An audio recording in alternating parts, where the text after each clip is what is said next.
Hi everyone, সবাই কেমন আছো? আশা করি তোমরা খুব ভালো আছো এবং আমিও খুব ভালো আছি। আর আজকে আমি তোমাদের সাথে অনেক দিন পরে একটা ব্লগ শেয়ার করছি।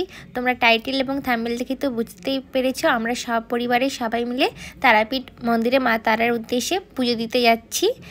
সকাল সকাল বললে ভুল হবে, প্রায় 10টা বেজে গিয়েছিলো আমাদের বাড়ি থেকে যেতে যেতে।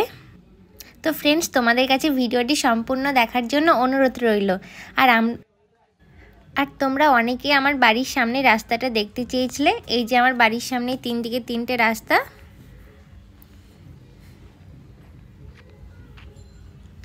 আর এই যে এটা আমার বাড়ি, সবাই দেখে নাও। আর তারাপীঠ আমার বাড়ি থেকে 2 ঘন্টার রাস্তা।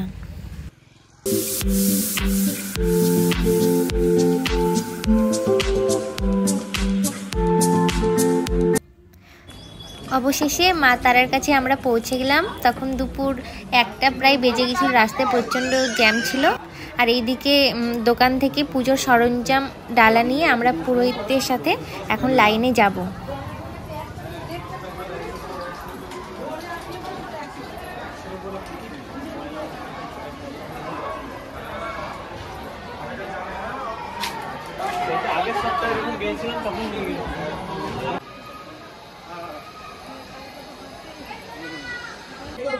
তো ফ্রেন্ডস, এখন এসে লাইনে দাঁড়ালাম, দেখা যাক কতক্ষণ লাইনে দাঁড়িয়ে থাকতে হয়। এই যে লাইনের ওই লাস্ট মাথায় ওখানে শেষ আপাতত। মন্দিরের ভেতরে কোনো ফোন ক্যামেরা কোনো কিছু অ্যালাউ নেই, আমাদেরকে সমস্ত কিছু জমা দিতে হয়েছিল। তারপরে পুজো দেওয়ার পরে মা তারার কাছে ঢিল বেঁধে আমি মানত করলাম। আমার মনের একটা খুব ইচ্ছে আছে, জানি না মা তারা কখনো সেটা পূরণ করবে কিনা। যদি কখনো পূরণ করে তো আমি তোমাদেরকে অবশ্যই জানাবো।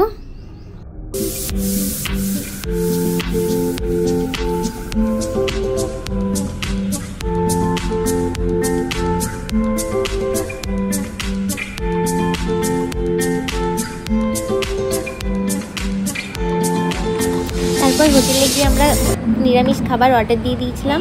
নিরামিষের মধ্যে ছিল শুক্তো, মুগ ডাল, একটা ইঁচড়ের তরকারি, পাঁপড় ভাজা, বেগুন ভাজা আর চাটনি। খাবারটা খুব টেস্টিও ছিল। ফ্রেন্ডস, আমরা এখন বামদেবের কুটিরে চলে এসেছি। এই যে এটা বামদেবের কুটির, খুব সুন্দর একটা স্নিগ্ধ পরিবেশ। আর এই যে সেই বীরভূমের এই রাস্তাটা আমার এত সুন্দর লাগে, এত সুন্দর লাগে যে কি বলবো। চারিদিকে পুরো ফাঁকা মাঠ, তারপরে ধানের গাছ আর এই সুন্দর একটা রাস্তা, দারুণ লাগে।